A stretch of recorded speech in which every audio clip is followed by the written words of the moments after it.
자, 오늘은 지금까지 우리 공부했던 게 한번 짚어볼까요? 누에에 관해서는 다 숙지를 하고 있죠, 그죠? 누에는 몇 년까지 있다? 5년까지 있고, 그 다음에 집을 만들겠지. 그걸 고치려 한다, 그죠? 그게 실크다 이 말이죠. 그러면 오령 며칠쯤 돼서 토사를 해요? 실크를 토해내서 집을 만들죠? 7, 8일부터 이렇게 하루 만에 다 집을 지어버리죠, 그죠? 예. 습을 만들어줘야 됩니다, 집 짓는데. 그러면 그 안에서 뭘로 변한다? 애벌레에서 번데기로 변한다. 그죠? 그 번데기에서 그 다음에 나올 때는 날개를 달고 나온다. 그걸 우화라 한다. 우화. 그죠? 그래서 구멍을, 타액을 분비를 해서 구멍을 뻥 뚫어서 나온다. 그러면 구멍 뚫고 나와버리면 어때요? 그게 실크 실이 어떻게 구멍이 생겨버리죠? 그럼 끊겨버린다. 그죠? 왜 꼬치 하나에 총 실크 길이가 보통 몇 메다다? 약 1500m까지. 긴 거는 1600, 짧은 거는 뭐 800m도 있지만, 통상적으로 그러하다, 이 말이에요. 그러면 이 1500m를 연속적으로 한 번도 끊이지 않게 쫙 뽑아내려고 하면은 그 탄성이 그만큼 강도와 탄성, 인장 강도가 중요하다는 얘기예요. 자, 거기에 이제 그렇게 해서 이제 뚫고 나오면 걔는 뭐 하는 거예요? 다시 알을 받기 위한 거죠. 종충으로 서기 위함이죠. 근데 우리 목적이 만약에 실크다 하면 어떻게 되는 거예요? 구멍이 나면 안 되잖아. 그래서 죽이는 거예요. 잔인하지만. 뜨거운 물에 넣는다든지 넣어버려. 그죠? 그래서 죽이고 그 전에 실크를 뽑아낸다. 그래서 파는 게 뭐예요? 동물원 안에 가면, 앞에 가면 우리 파는 거 있잖아. 옛날에 뻔뻔하고 했잖아. 뻔뻔하게. 번데기. 아니, 과거에는 종이가 컵이 지금처럼 종이컵이 없었어. 그때는 신문지 있잖아. 신문지를 요렇게 해가지고 팔고 그래서 그 당시 내 어릴 때 요만큼 까득 하면은 그때 20원, 30원 할 땐가? 뭐, 그랬었어. 지금은 기본 1000원이죠. 하여튼 그래요.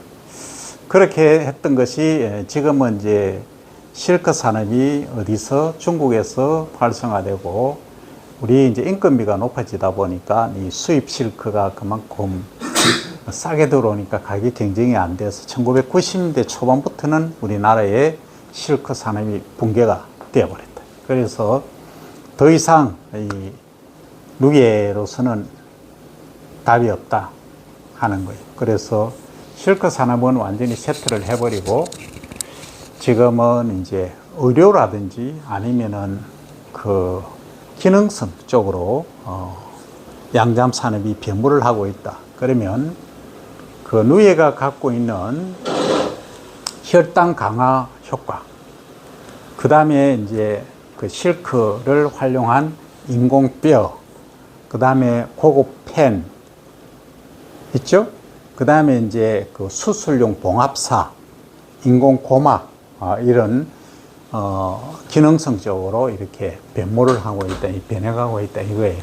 그래서 그 과거에 우리가 참 영화에서 이 진주 보면은 여기 여러분들 중앙시장 가면은 실크 무슨 주단 하고 있죠.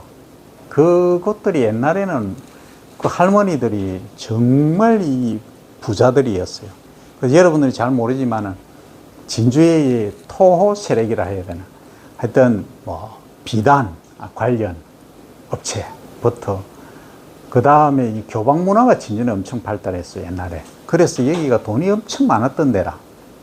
그래서 여기가 사실은 과거부터 우리 1910년에 우리 학교가 설립이 됐잖아요. 개교가 됐죠, 그죠? 그 2년째 이제 공립대학으로 한강이 나면서 첫 번째로 됐던 거예요. 그 이유가 뭐냐, 교방 문화하고 그 다음에 여기가 농업 중심지였어. 그리고 진외란 때 여러분들 잘 아시는 바대로 충무공 누구예요? 김시민 장군께서 7만이고 5만이가 전 시민들, 그때는 주민들이 다 모아가지고 일본의 한관, 그리고 농계, 기생이지만 정말로 그 애국 지사죠, 그죠? 네, 그런 분들, 그는 충절하고, 그 다음에 또 문화, 그 다음에 또 산업에 걸쳐서 그렇게 발달되기 때문에 진주가 인구가 35만 밖에 안 되지만은 창원이 100만이 넘잖아요. 그점 국립대가 있게 된 계기가 된 거예요. 그 이제 그 시발점이 우리 대학이 1910년에 고종 황제의 칙령에 의해서 순종 황제 때 이제 개교를 하게 된 거예요. 1909년도에 이제 관부에 실리고 10년 4월 30일 개교를 하고 시작된. 그래서 그 당시 내가 대학 다닐 때만 해도 고속도로 타고 저기 오면은 실크에 미인이 실크 들고 왔다 한복 입고 있는 그 장면이 정말 멋졌어요. 근데 이제 90년대 중반부터는 거의 사라지고 2000년대에는 흔적만 남아 있어요. 저기 바이오 생명 그 산업 단지가 있어요. 문산에 가면 거기만 조금 실키안이라고 해서 조금 남아 있고, 그 산업은 실크 산업은 맥락이 유지가 안 되고 있다. 대신에 지금 여기 산청 있죠? 산청 가면은 양잠농업협동조합이라고 있어요. 줄여서 양협. 거기서는 이제 노예 한 1형 정도를 분양을 해줍니다. 분양을 해줘서 농가에서 사육해서 그걸 수거를 합니다. 수거를 해서 지금 건강기능 제품으로 일부 생산을 하고 있어요. 근데 이것도 지금 위기입니다. 어렵습니다. 그만큼 마케팅이 쉽지가 않아요. 어쨌든 이제 우리 농촌진흥청 잠사유용곤충과가 있어요. 농가원 안에. 거기서 지금 뭐 열정적으로 잠사곤충 푸죠. 푸인데 거기서 열정적으로 하고는 있지만 이 누이의 산업은 녹록지 않다. 그래서 이제 입는 산업에서 먹는 산업으로 지능성 의생명 산업으로 이렇게 변모를 하고 있다 하는 게 현황입니다. 자, 그러다 보니까 이 곤충 산업이 1990년대부터 이제 내가 하고 있는 흰점박이 꽃무지유충, 일명 군뱅이, 이것이 이제 고기능성으로 알려져 있죠. 그러니까 그 삼청 이병철 회장님 아시죠? 출신이 저기 의령이에요. 의령 전국인데 거기 이제 사위가 배농준 아나운서, 여러분들이 잘 모를 거예요.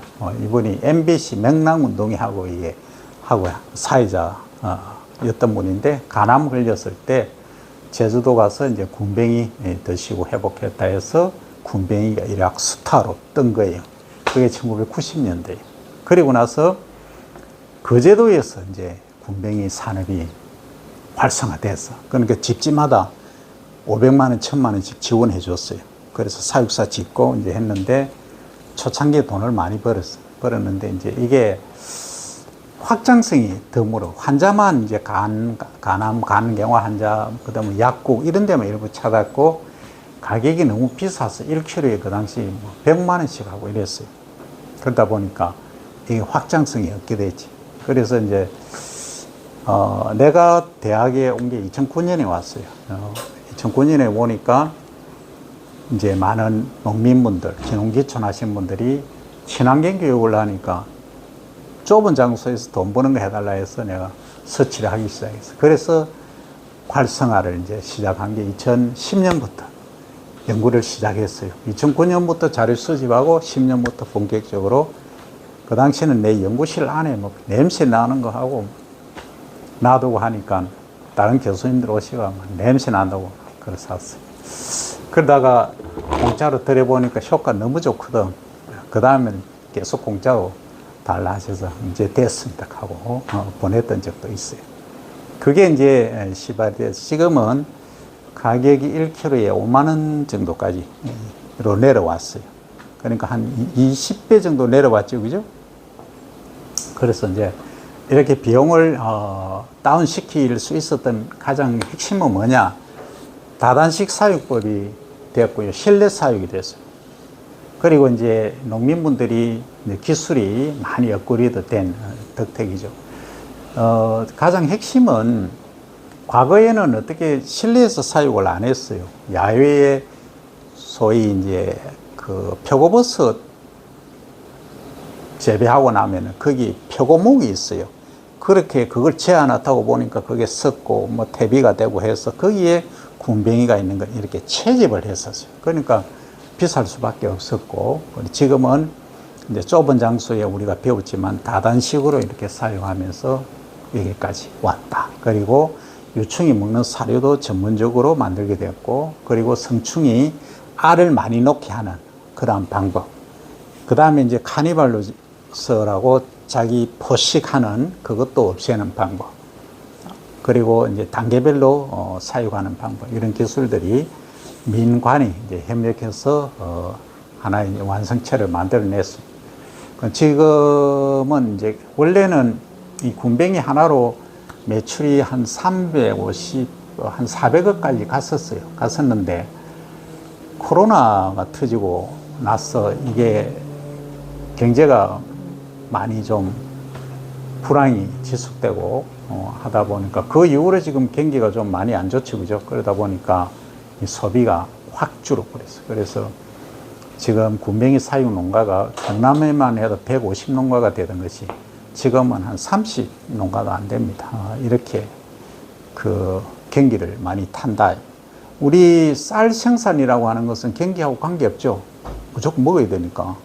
그래서 이런 이제 기능성 식품들은 경기를 탄다는 단점이 있습니다. 그래서 이걸 이제 만회하기 위해서는 식품으로 활성화시켜야 된다.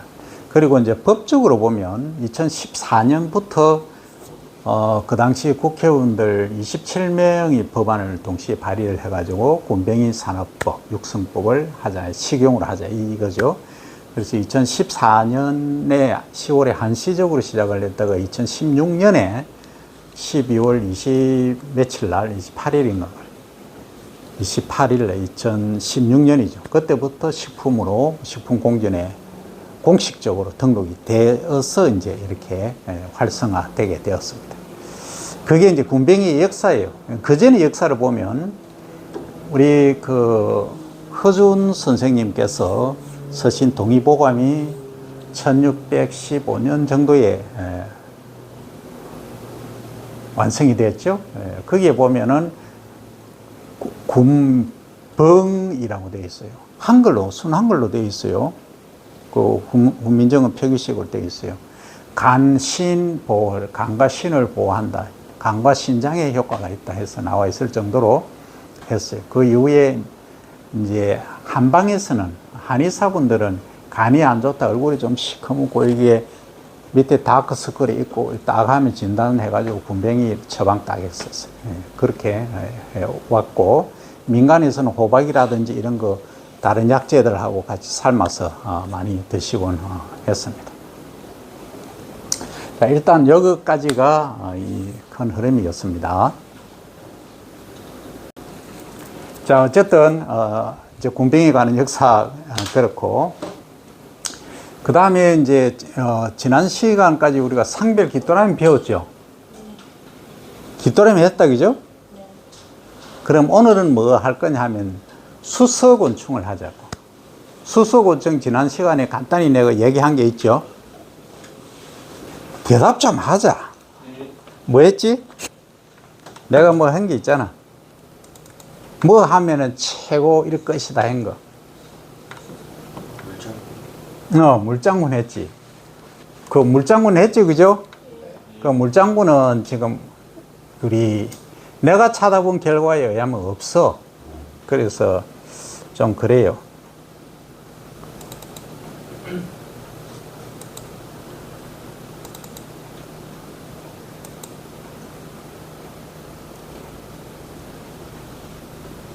여기에는 지금 없고, 잠깐만. 내가 올 USB 그걸 안 가져. 이 소똥구리 지난번 시간에 했죠, 그죠?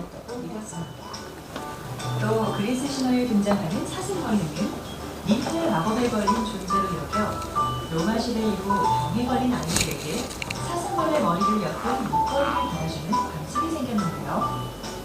아시아에서도 중국 후한 시대에 반딧불이로 만든 구슬은 질병과 전염병, 전쟁과 도적의 침해를 물리칠 수 있다고 믿었고, 일본은 잠자리를 승리를 가져다주는 곤충으로 여기며 마음의 평안을 얻었습니다. 뿐만 아니라 곤충은 놀이와 오락의 대상으로 사람들에게 즐거움을 선물하기도 했는데요. 그리스에서 아내들은 사슴벌레를 잡아 실로 다리를 묶은 채 하늘로 날리는 놀이를 하고, 어른들은 매미와 같은 소리곤충을 잡아 집을 만들어 놓고 그 소리를 즐겨왔습니다. 이런 문화는 우리나라와 중국, 일본에서도 만날 수 있는데요.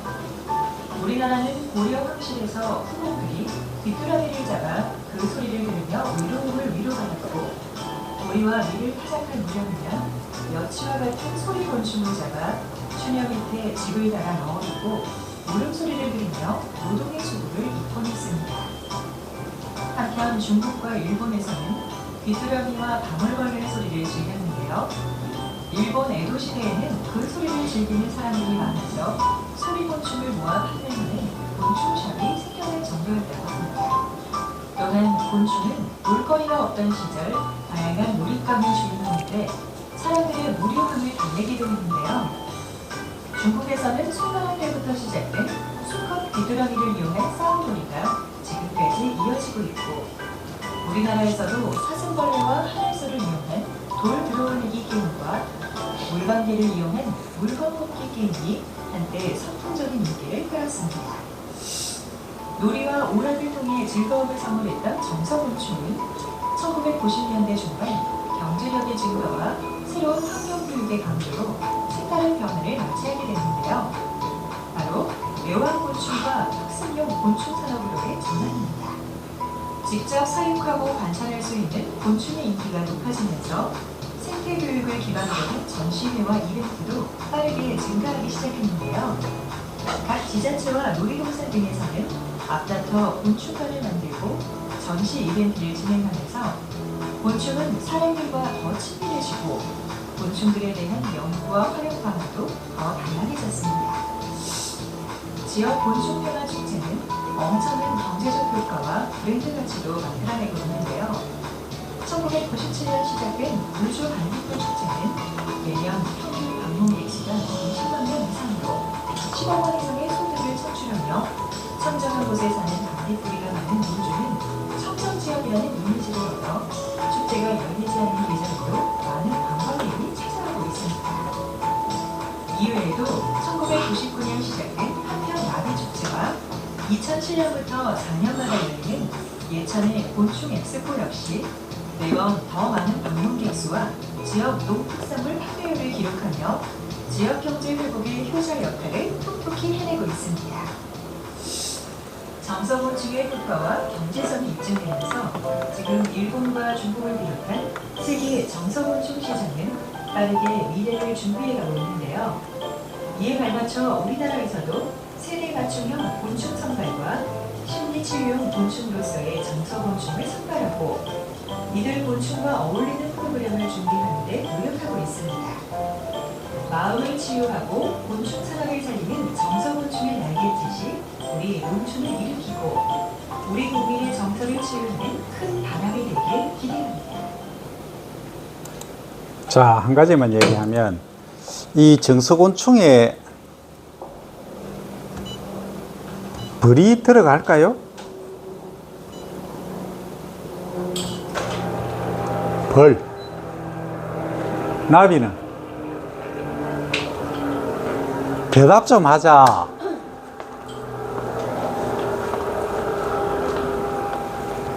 애완정서곤충에는 지난 시간에 했잖아. 1학기 때도 했는데 어떤 조건을 갖춰야 된다? 첫째, 위험성이 없어야 된다. 위험성이 없어야 된다. 두 번째, 이게 다른 말로 하면 안전해야 된다. 그죠? 두 번째는, 크게 좀 얘기해봐. 악취가 나더라. 냄새, 그죠? 악취. 악취가 안 나야 된다. 세 번째, 먹이를 구하기 쉬워요. 사료지, 그죠? 사료 공급이 원활해야 된다. 네 번째, 다 했어서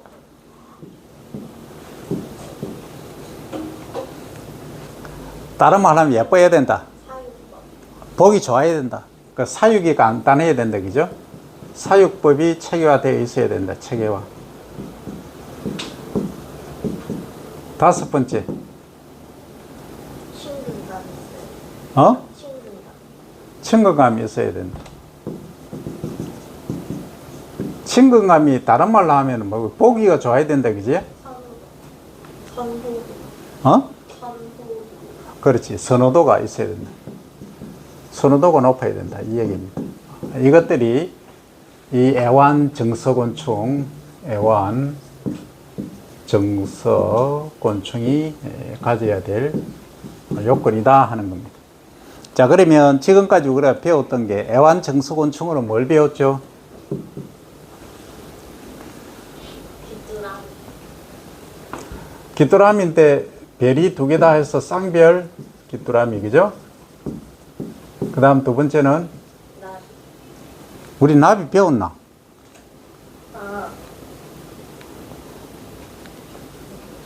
귀뚜라미하고 또 하나 배운 거 있잖아.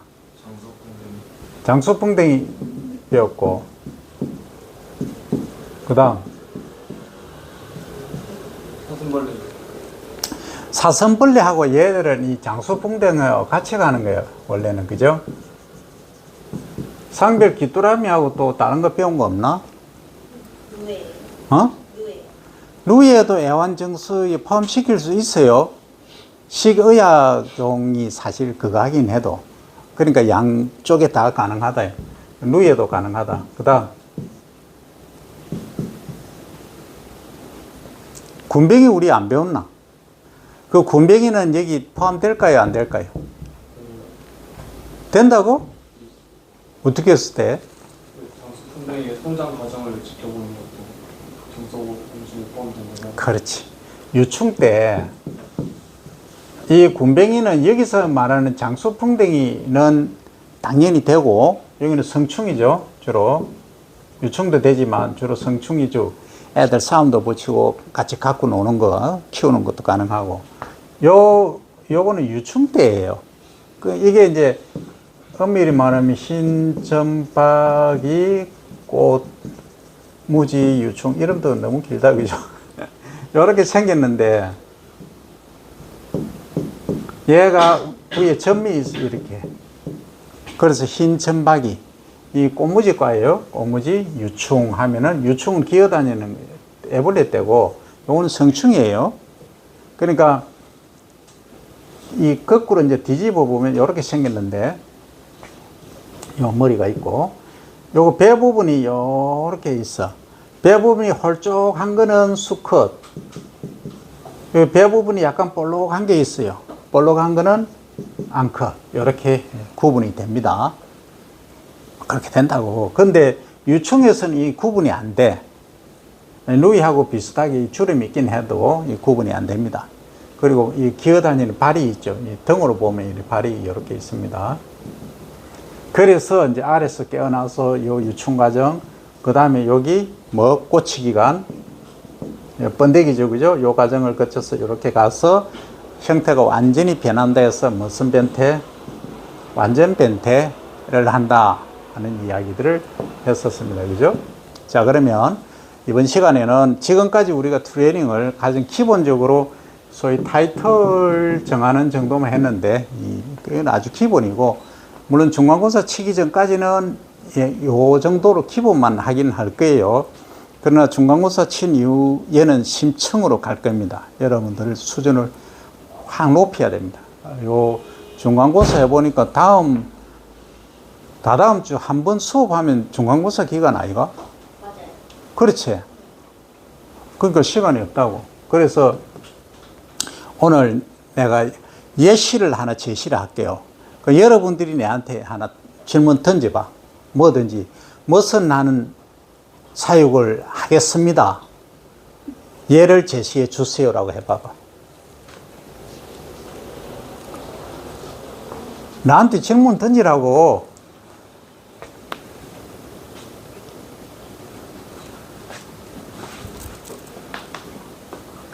아니, 뭐 해가지고 돈을 벌고 싶은데 좀 알려주세요라고 얘기를 해보라고.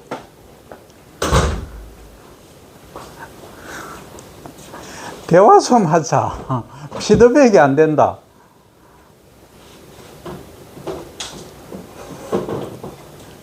관심이 없단 말이가. 하기 싫단 말이가. 할 게 너무 많단 말이가. 하나만 하자, 많으면. 내가 할까? 번채가 얘기해봐. 여기 중에서 아, 얘기 중이든 저기 중이든 우리 배운 거 중에서. 안 배운 것도 관계없어. 아까 벌은 정거분쪽으로 이용할 수 있잖아요.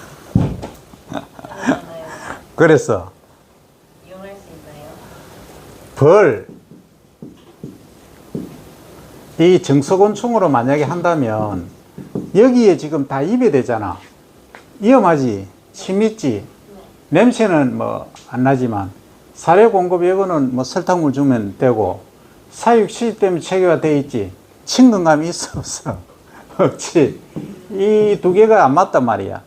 그 애완 정석곤충으로 이 벌은 낙제야. 해당 안 돼. 근데 굳이 하겠다 하면 만들어야지. 없는 길을 만들어 가야지, 그지? 그게 우리 대학의 모토잖아. 프론티어 정신, 개척 아니야, 개척. 자, 그러면 말이 안 되지만 하나 예시를 해볼게. 자, 이 벌은 이렇게 생겼는데 침이 있다. 있기 때문에 쏘이면은 잘못하면은 뭐 알러지 심한 사람들은 병원 응급실 가야 돼. 하지만 이제 돈이 되게끔 애완 정서를 한번 만들어 보자고. 자, 일단은 이것은 사육을 하는데 벌을 기르는데 벌통이라는 이런 특이한 케이스가 있어요. 지금은. 그럼 이 안에 보면 어떻게 되어 있느냐면 이런 것들이 여기다가 벌집들이 다 있어. 정팔면체죠. 정팔면체 벌집이 있어. 그럼 얘들이 벌들이 이렇게 날아다니면서 요 아래 이제 구멍이 여기 있겠지. 요렇게 출입구가 있어요. 여기다가 여기 이제 들락날락 하면서 저기 밤꿀, 아카시아 꿀, 뭐 잡꿀 이런 거 있잖아. 그지? 꽃핀 데는 다 다녀. 몇 킬로까지 다니느냐면 8킬로까지 얘가 날아다녀요. 얘가. 일반 벌꿀이 그래요. 그 벌도 종류가 크게 세 종류가 있어요. 벌. 일만 실컷 하는 일벌이 있고요. 그죠? 그 다음에 교미로서는 숫벌이 있어요. 그 다음에 그 전체를 총괄하는 뭐? 여왕벌이 있어. 그 여왕벌이 대빵이야. 여왕벌이 일벌이나 숫벌보다 크기가 한 2 내지 3배 커요. 그래서 이 숫벌들은 이제 여왕벌이 겸이할 시간이 되면 팍 하늘 날아올라. 그러면 숫벌들이 막 따서 쫙 올라가. 그 중에 한 마리만 딱 겸이하고 나머지는 다 디스피어드 되는 거야. 좀 그렇지. 그래서 이제 여왕벌이 알을 품게 되고, 거기서 뭘 한다? 이제 이렇게.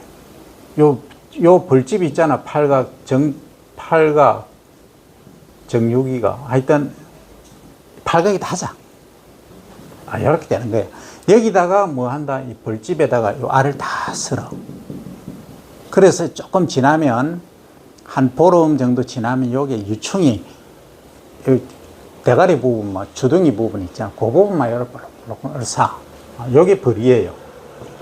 그 요때를 예를 들어서 벌집을 조그맣게 해가지고 내가 이런 큰 형태로 아니고 아주 조그맣게 해가 벌집을 인위적으로 만들어줘서 여기에 알을 설계하는 방법을 이제 고안해낸다면 이 벌이 자라는 거 보겠지. 유충 때 알이 서는데 조그맣게 볼록볼록 하다가 유충이 돼가 나오고 하는 거. 그럼 바깥에 여기다가 관찰 카메라라기보다 돋보기 하나 딱 다는 것이. 그럼 안에 이제 수시로 볼 수 있잖아. 그 애들은 그런 거 좋아하거든. 그 어느 순간에 이제 벌이 날개를 달고 이렇게 날아 나오잖아. 그 정도까지는 할 수 있고. 그 다음에 얘들이 이제 꿀을 채집을 하잖아. 꿀을 채집을 하는데 얘들이 어느 때 죽느냐 하면 이 벌을 침을 한번 이렇게 쏘잖아. 어디다가. 쏘버리면 얘가 수명을 다해요. 죽어.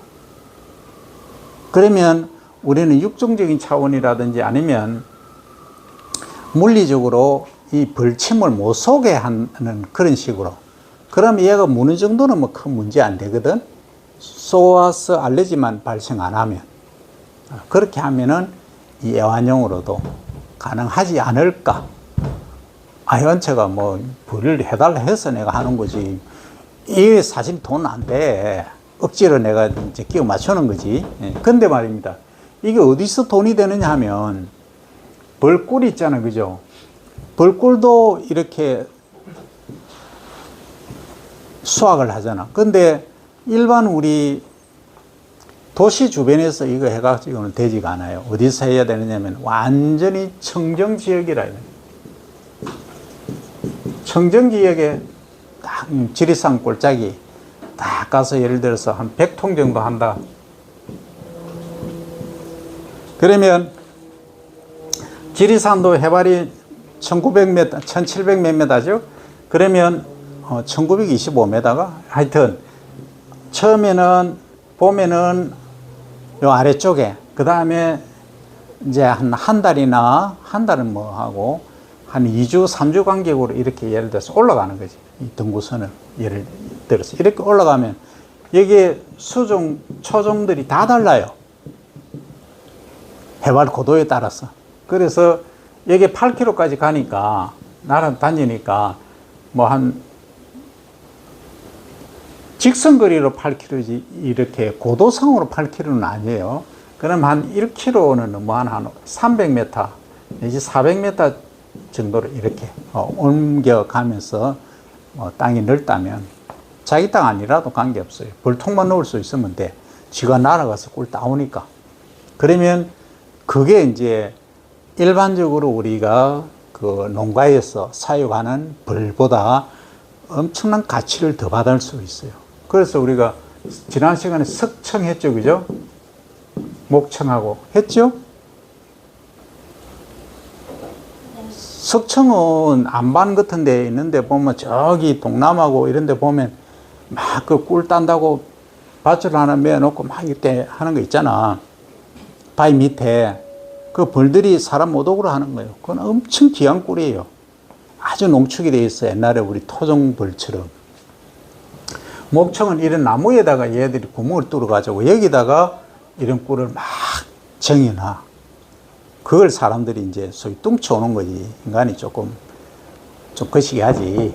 어쨌든, 이러한 방법들로 하는 겁니다. 이렇게 하면 이제 벌꿀로도 활용을 할 수 있고, 여기에 이제 남은 유휴기간, 소위 쉬는 기간이 겨울이 쉬잖아. 벌꿀은 우리가 9월, 10월까지 하면 벌꿀 더 못 따요. 특히 지리산 같은 데는 9월달 되면 뭐 추워서 벌이 날아다니를 않아. 그럼 이때는 어떻게 활용하느냐 하면 우리가 많이 한 게 스트로베리 많이 하죠. 그죠? 딸기 많이 재배하잖아. 그럼 고추 많이 재배하죠. 이런데 얘들을 빌려주는 거야. 임대를 해주는 거지. 그럼 한 통에 예를 들어서 우리가 지금 하고 있는 호박벌하고 이런 애들은 한 통에 5만 원 정도 받아요. 실제 하고 있어. 뭘로? 화분 매개곤충으로.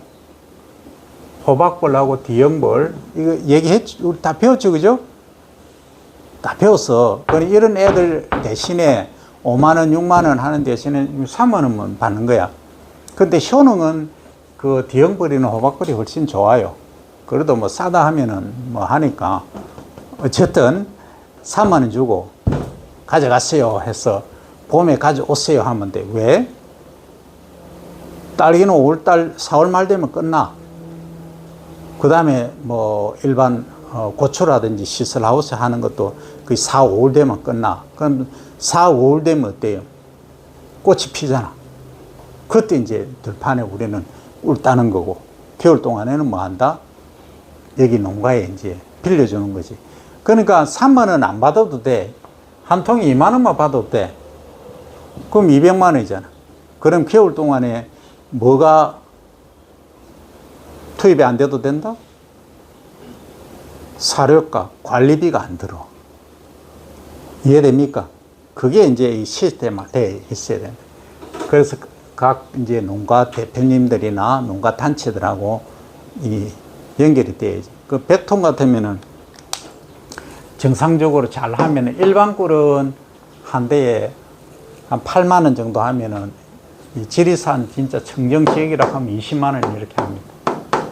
이제 그러면 닷대 정도 한다고 보면은 한 통이 얼마고 뭐 10만 원 해도 50만 원이죠. 그죠? 그럼 100통은 하면 5천만 원이지.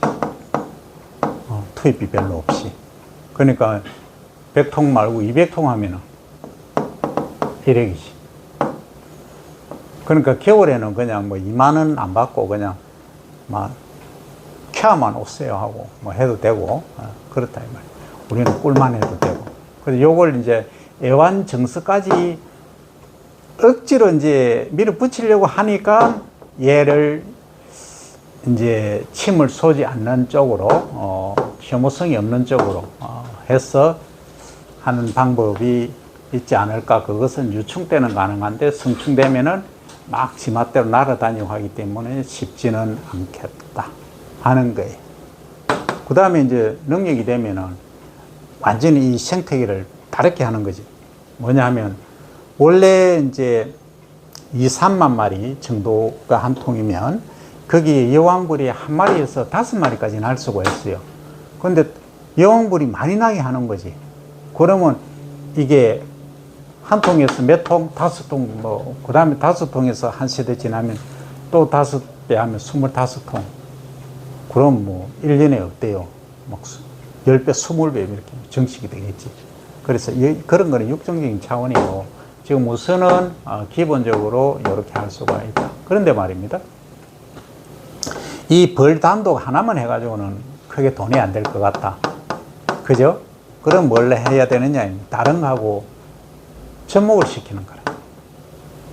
그러니까 예를 들어서 아카시아 꽃이 쫙 피어 있는 군락지가 있다 하면은 아카시아 이제 꽃 보러 오라고 하는 거지. 그죠? 이제 일단 지금 애완정서 쪽이니까 아카시아 향 딱 맡으면 향이 아주 좋잖아. 그래서 이제 오시라 하는 거지. 그럼 보고 거기서 벌이 일을 하고 있으니까 이제 여기서 딴 거 맞아요? 하니까 벌꿀 사가겠지. 그죠? 그 다음에 거기에서 이제 주변에 다른 작물들도 옥수수도 재배하고 뭐 재배하면은 오신 분들은 사 먹겠지. 그 다음에 거기서 콩 재배하고 또 식사도 대접하다 보면 떡도 만들 수 있겠지. 이제 떡에 관심이 있으면은 무슨 떡? 지리산 청정꿀로 만든 뭐 약과 한과 뭐 무슨 떡. 실제 꿀을 넣는 거예요. 그럼 다른 거하고 완벽히 차별이 되겠지. 그럼 식품하고 같이 연결시키는 거.